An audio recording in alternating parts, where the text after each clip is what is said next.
Hello everyone and welcome back to another replay review on the channel. So, we got another Eagle's Nest webcam locals to look at today. And it's going to be pretty interesting. We're going to see a lot of deviations from how the current meta is shaping out. It looks like the Unicorn control deck is finally starting to take shape and shut down the aggro decks. Now, before we get into that, just a quick reminder, if you are not already subscribed to the channel and you like seeing these analysis, you like seeing me talk about these deck lists, and some of the trends and the curves of the meta so far, please leave a like and subscribe to the channel. It really means a lot to me. Just by doing that, it's free to do so, and it means the world to me if I can grow this channel to be a lot bigger than it currently is. So, without further ado, let's go ahead and take a look at what won this locals. So, we have blue-white returned. However, it's not the blue-white that we used to know. In this sense, we have two blue-whites being the Unicorn Blocker subtype. This is a deck that's focused around Unicorn Gundam Destroy Mode and Unicorn Gundam Unicorn Mode. Instead of it being splashed in, it's kind of the main focus of the deck. Then we have Academy Aggro run by what might be my most favorite username, Grits and Gravy, because to me that's a millennial reference, hopefully, to the Chappelle Show. Love the name, and I love the deck, so we're going to talk about that as well, and we're also going to talk about the 4th place deck, the Justice Blockers, right, the red-white deck. So completely different type of decks that we've seen before. No longer we're seeing Rush in the top 4, at least for the webcam locals from this tournament result. But, let's talk about what makes these decks kind of work and see how these decks would have shut down an aggro type of meta. Alright, so here's your overall color combinations list, right? We have the 4 green-whites that did make top 16. We have green-blue, so these are your rush decks. We have blue-red and blue-white. Now, blue-white itself consisted of 3 of the Unicorn control decks, and then the Academy deck I put in mono-white just because it's the same player from my previous video where he was running essentially mono-white, so I felt like it was necessary just to keep his deck separate from the other blue-white since his deck is a separate focus. I mean, he's playing 8 blue cards now, so it kind of like goes outside my 10% moniker, but I'll bend the rules just now because it's, again, same player, going back to back with the same deck, just tweaking it a little bit. I love seeing that, so I definitely want to highlight that today. And then we have the red-white deck, and we have a white-green deck. I decided to separate that from the regular green-white. The regular green-white is your Meteor Rush, or Meteor Ramp rather. The white-green deck is a little bit more, well, it's not a little bit, but a lot more geared towards the Xeon Rush side of things. So it's not even involving any of the Wing Boys, but that's why I want to keep that separate as well, since it's a little bit different metric. But in any case, today we're going to be talking about the blue-whites, the red-white, and the mono-white. Now, here's the overall colors. It looks like white and blue return back to the forefront of being the most used colors. But, the red's still actually pretty represented here. 6 decks are running red in it, which is, I think it's pretty good. I think that it's a good showing that we're still seeing, like all the colors getting good representation in this meta. It's not just one of them being written off, It depends on week by week, but we're seeing this happen where one week green's in trend where it goes higher, another week blue goes down, etc., etc. The red comes back up every now and then, just to remind everyone that, hey, Cyber new type deck is still around. Now we have a new type of deck in terms of the the red-white deck that we're seeing. So it's good to see it pop up here and there. And here's your stat lines per level across the board for the meta. Just a quick snapshot. Everything looks pretty consistent in terms of what we've seen week on week. Again, set 1, not that much card variety in the sense, but just good to have these in the back of our heads as we progress through the meta, as we progress through going into a tournament where if you're not really sure about what you're going to see, this is just what, if you know the averages, you can kind of play towards that instead of having to know specific numbers, right? So, just a quick snapshot. Alright, so let's look at the first place deck list. So this list, there's a lot of things going for it. Now, first off, the reason why it's different from Freedom Blockers is because we are maxing out on Unicorn mode and Benager, and we're playing 3 destroy modes. I think 3 destroy modes for Unicorn makes sense because you don't want for it to clog your hand. You want to see Unicorn more than you want to see destroy mode, but you also don't really need more than one destroy mode to resolve, because by that point in the game, you're able to cheat this out a lot earlier than level 7. So I think it does a lot more work where if you play less and you have at least one in your hand, you're fine, but you're not going to see like, you know, your hand get bricked up with 4 of them, right? All right. So on the low end, we have Demi Garrison. That's a 2/2 vanilla, which is great against this rush meta because you put it down, it kind of puts as like a small little check on that level 2 turn, since this deck has been missing that type of play. Now, I get why it's played over Zawart. Zawart is a 2 cost level 2, so if you go second, you really can't play it. You rather just play Gundam Lifrit instead, right? So if you go second, you can play Demi Garrison on turn 1, great.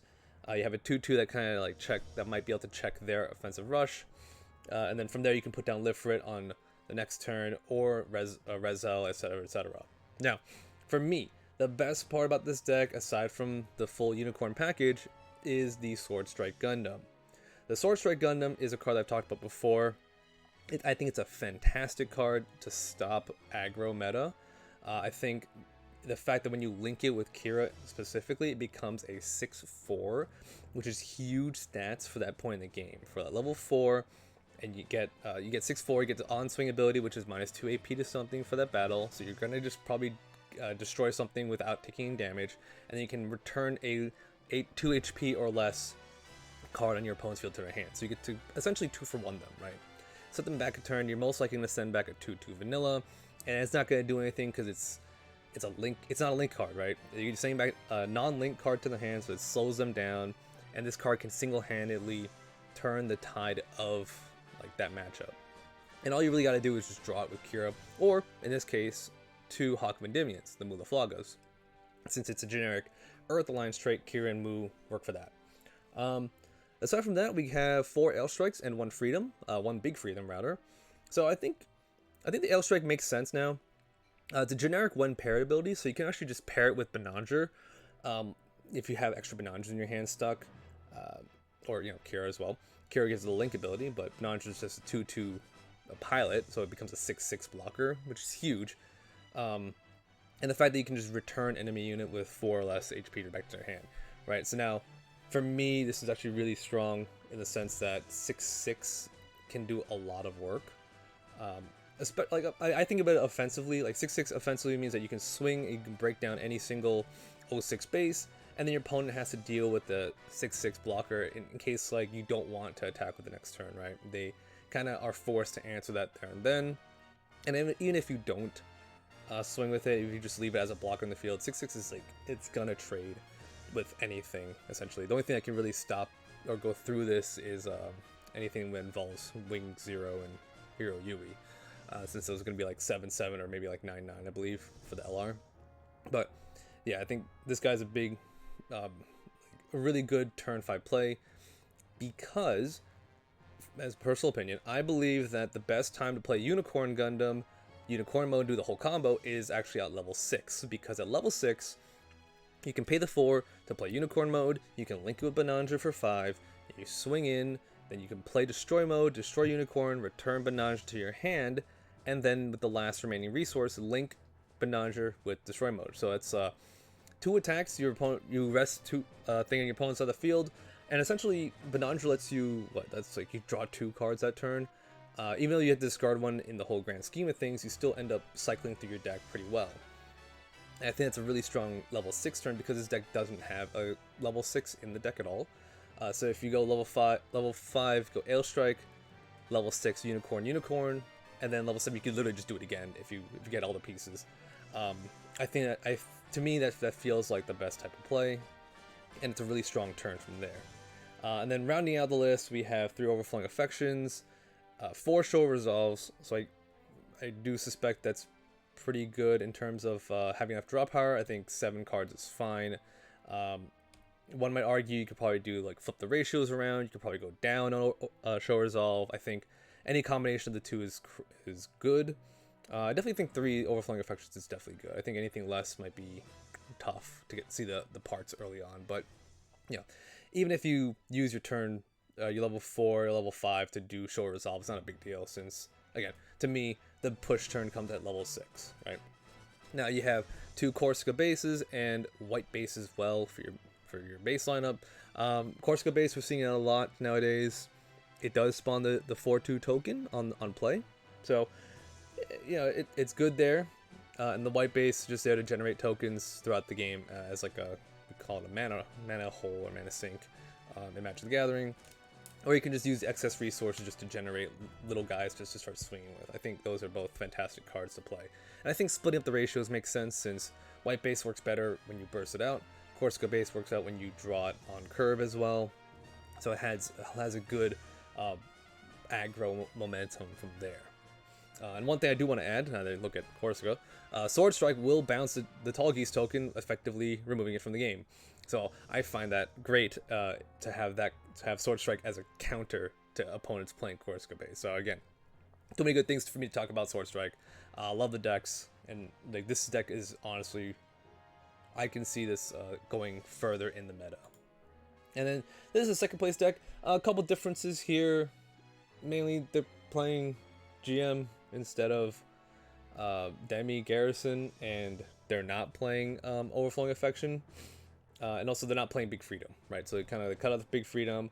They are playing the 4th Overflowing and a 3rd Corsica. But overall, list looks very similar to first place. I think first place definitely had more reasons to play the Big Freedom as well. I think it's just like player preference from here on out, which I think the core, as long as the core of the deck remains the same, which is Sword Strike, Unicorn, Ale Strike, and the pilots, and everything looks good.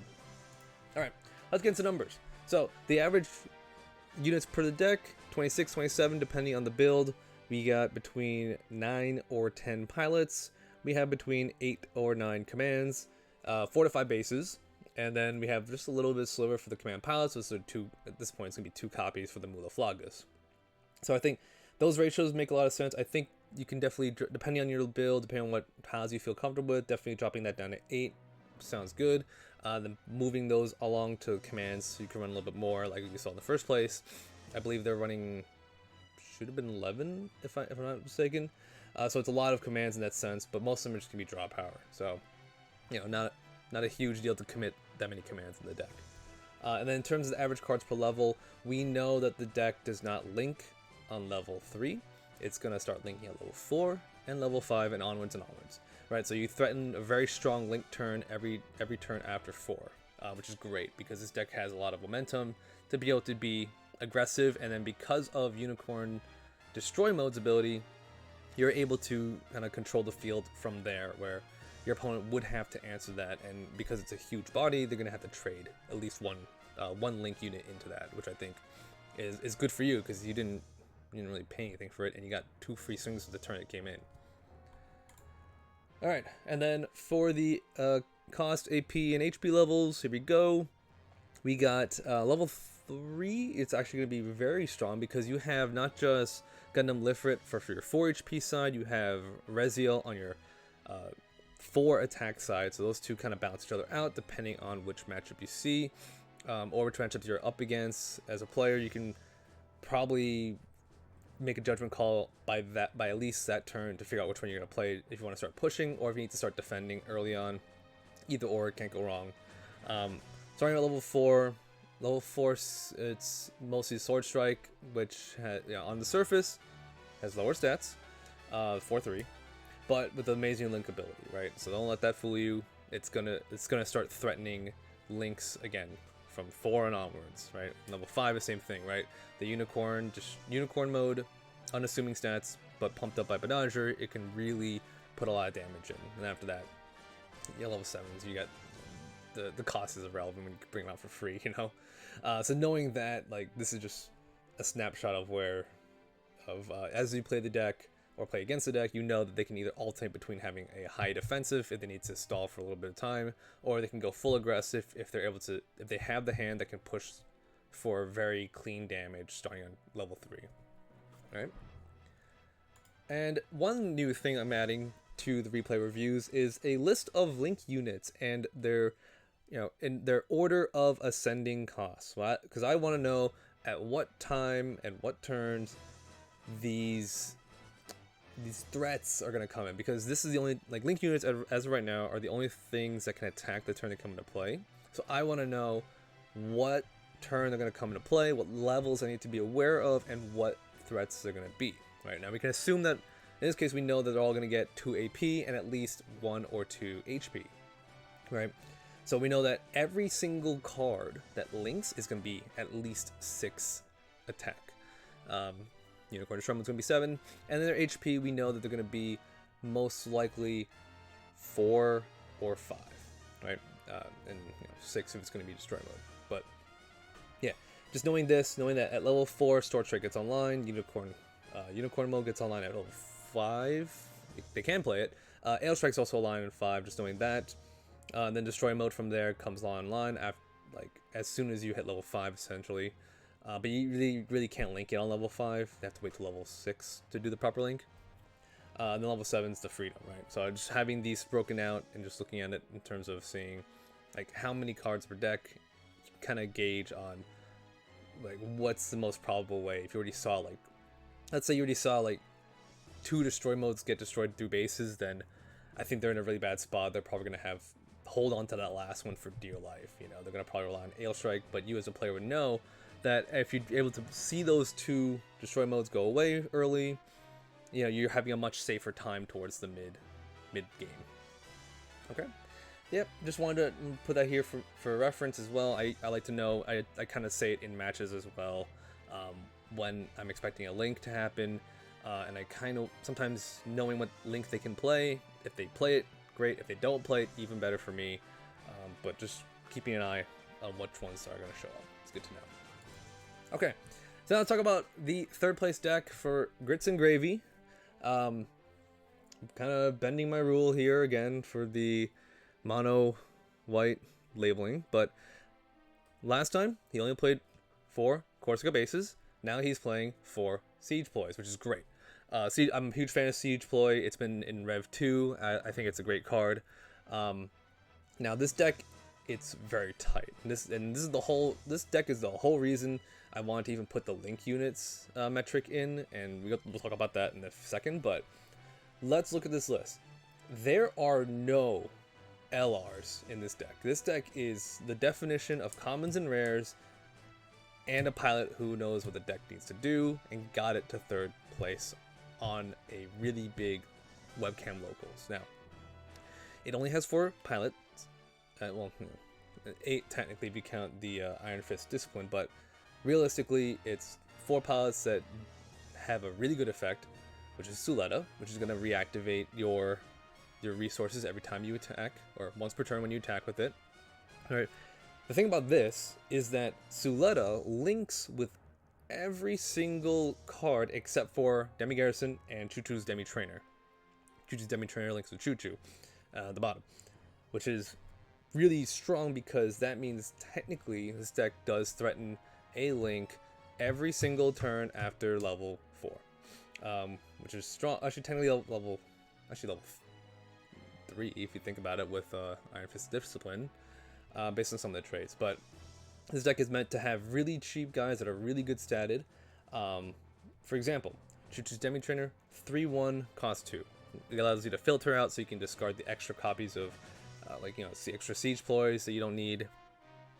And then, because it's a 3/1, that early in the game, it's really hard for it to get pinged down. It has to kind of attack first and then get gun cannoned away, which I think is not the worst thing to happen. It's either that or it's going to trade into something pretty well, or your opponent's going to have to trade into it, because you can just break EX base with this. Then we have the Demi Garrison, 2/2s, talked about that. Then we have the Michaelis, that's a 3/3 that costs 2, but the unit does get extra stats. Yeah, so it gets extra +1 AP, +1 HP, as long as you have, I believe it's 4 more command cards, which I think is really strong, because then it becomes a 4/4 that costs 2, so it's one of those things where the stats really do matter. If you can link it, it becomes a 5/4 with Choo Choo, or a 5/6 with Suletta, and it just costs 2. And the way Suletta works is that if you get to link and swing, you basically get to, you played it for free essentially. So this deck is really lean in the sense that every single card costs, or every single unit costs 2 resources. Even the Gundam Aerial over there, that's going to cost 1. If you are, if you have 4 more commands, I believe, you get to just plop it down, and it's just a 3/3 for 1, which I think, I think I'm Stiletto, it's 4/5, but who cares? Like, the stats at that point is it's just more free bodies instantly. Like, I think this card, I'm pretty sure you can just dump your entire hand on level 5 if you have the right setup. And then we have the Dew Blade, which returns a level 1, oh sorry, not level, HP 1 card back to your opponent's hand. It's a 4/2. 4/2s is just like a really interesting stat line. It's like Rezel, but you trade off the extra HP in order to have a link ability. So it could really be a 5/2 if you do with Choo Choo that early. So you can break any base as early as turn 3 that's on the field. So I think that's, I think that's a type of, like, a different type of aggression where it's similar to how the Char deck functions, except for in this case we have cards that actually do stuff. Not to say that the Zaku 2s don't do anything, but this can bounce something that has 1 HP or less. So it could be literally anything. They can kill a token if you need to, but I really think that the 4/2 stat line with the link is the draw for this card. And then we have the 3/4 vanilla. I'm a huge fan of that stat line. I think 3/4 for level 4 cost 2 is great, especially when you can link it with Suletta to turn into a 4/6. So yeah, it's just a giant meat shield at that point. And the fact that he's playing 4 unforeseen incidents means that it's gonna be that much harder to even attempt to swing into these guys, because the 4/2, let's talk about the Dublade, right? 4/2 might be unassuming.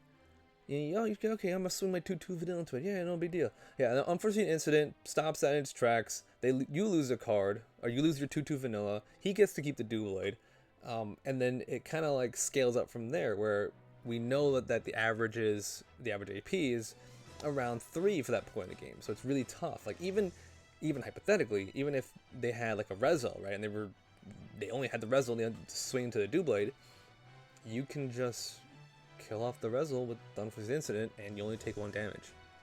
So in that sense, you come out on top really well, because you get to keep your guy, and their guy's gone, right? And they're gonna have to commit more guys just to kill a 4/2 guy that doesn't really do anything else on the field. I think it's fantastic. I think the way this deck works together is good. Corsica base is a great choice as well. It being a card that just spawns another 4/2. Like I said, for even like just for Dew Blade, doesn't matter what it's there for. The fact that you have unforeseen incident means that you can easily trade off the token into stuff. So, and Striker Pack's also really good. I like seeing Striker Pack here and there, because you do get the token. If it's in burst, you get the 3/3. If you hard play it, you get the 2/4 or the 4/2. It's a blocker as well, so it adds a little bit of that defense, in addition to having siege plays as well. So overall, this deck is fantastic. If you're trying to play budget, I think this is the deck that, wow, you only need 12 rares, and I think the most expensive card is Overflowing Affection. I think this is a $40 deck at most, and I think it's fantastic. I think this is an example of, if you are a good player, you're going to be able to perform incredibly well. Now, let's take a look at some of the breakdowns just to see what's in the deck, right? 24 units, and all of them are very tight. 14 commands, because we have the commands that you have the draw power, you have siege ploy, you have striker pack, a lot of stuff working with there. 4 bases, that's your Corsicas, 4 command pilots, which is the Choo Choos, and then you have Suletta herself, which is I would say the key to the deck. But also, realistically, you don't really need Suletta on turn 4. As long as she comes out later on just to like link and threaten the link, you're fine. Then we have the average cards per level. Let's take a look at that, right? A lot of focus on, actually, this is pretty interesting. the focus comes on level 2 and level 3, and then the 4 and the 5s are kind of like split off, right? It's mostly just concentrated on having early game units to play, and then after that it kind of like splits off into, you're able to either put down a few units, 1 or 2 units, have one resource up, so you can do a siege ploy, you can do unforeseen incident, right? Making sure that you don't overextend or completely, quote unquote, tap out for the turn, right? So keeping that in mind is really good.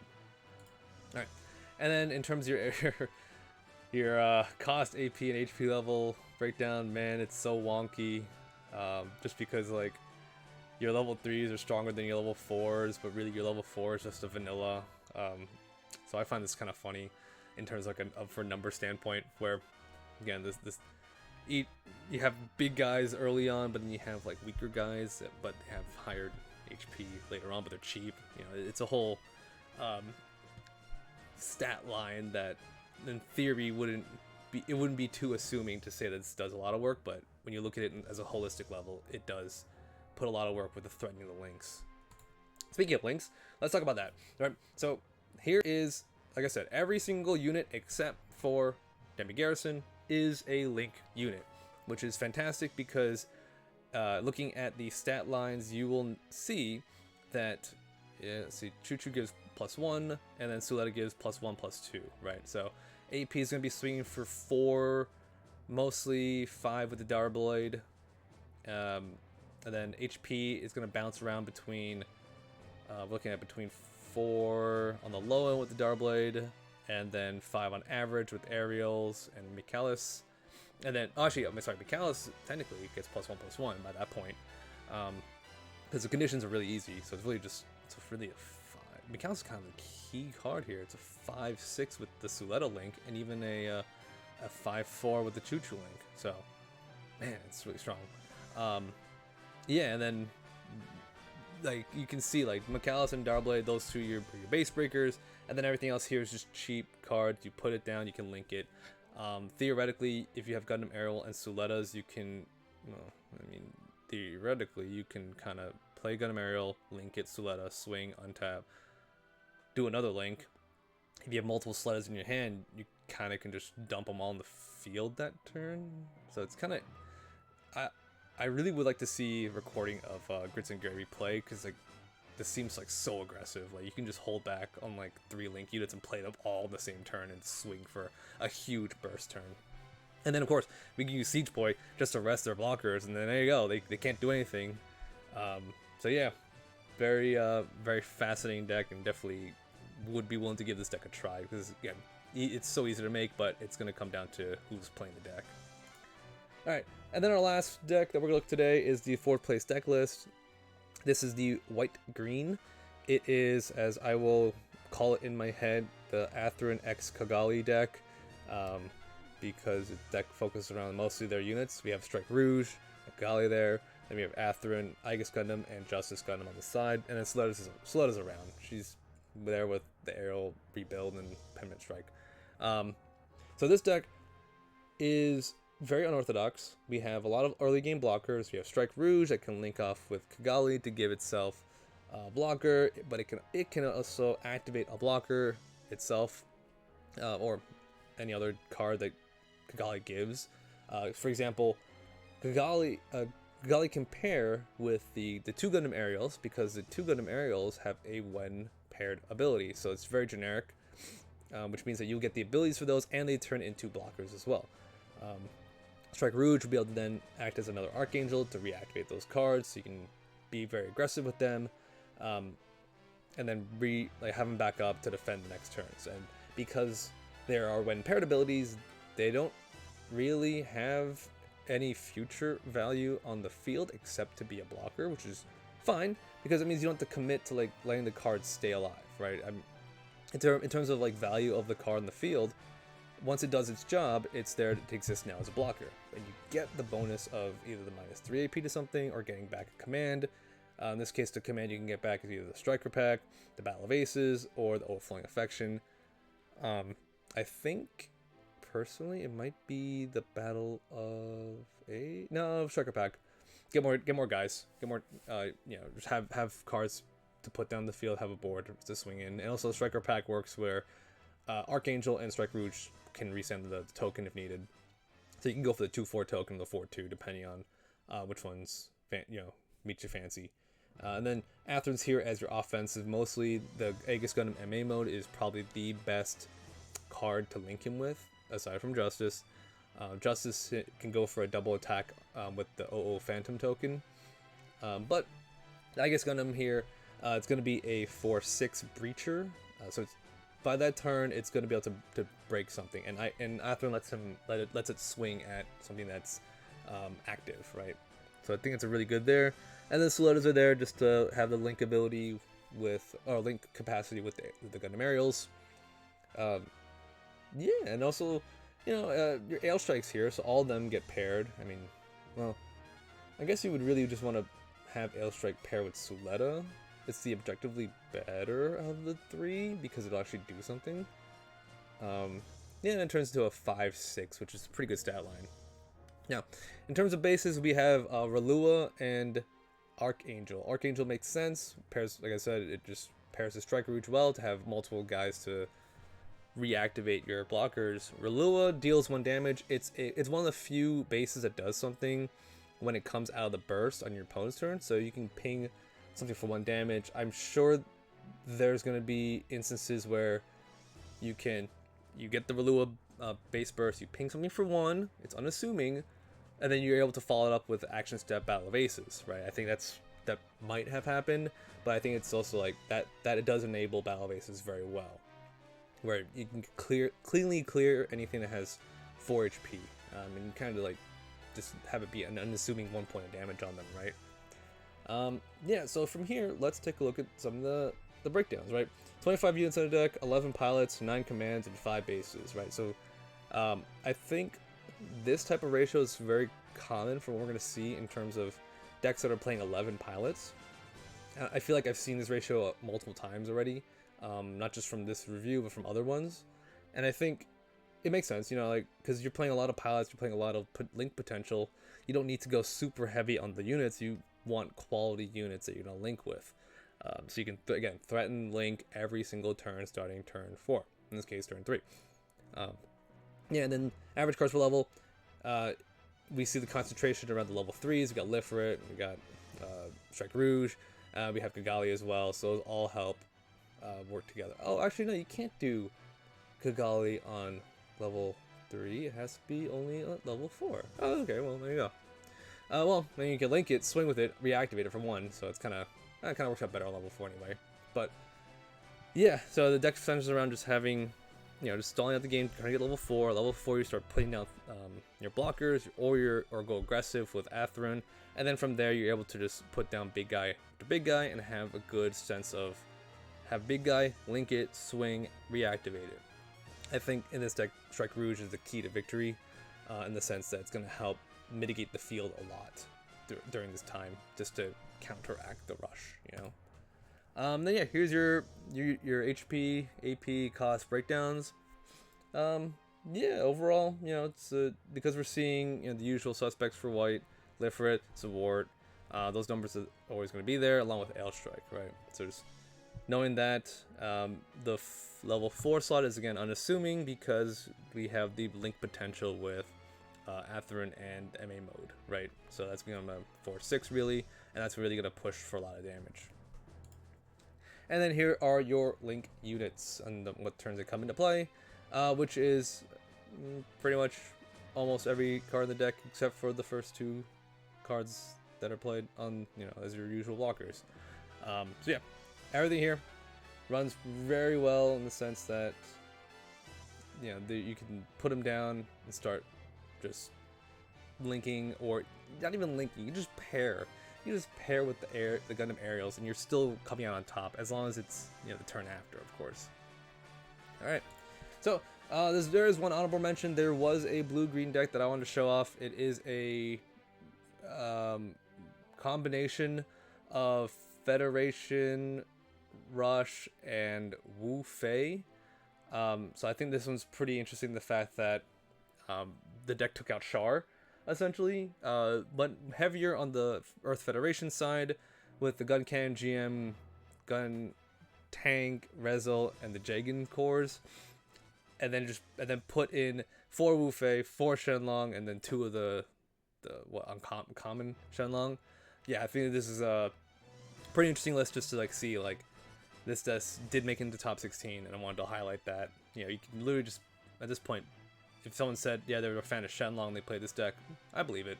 Good on them, because yeah, you're playing with your favorites. It makes sense. Yeah, it's a pretty solid list too. You know, you're using Shenlong as your big guy to start swinging breaches.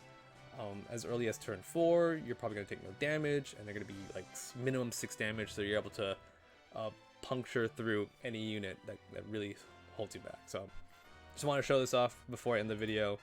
With that being said, I want to thank everyone for listening so far. Again, if you have not subscribed to the channel, please do so. Leave a like, and yeah, again, really appreciative of everyone that supported the channel so far in the early weeks.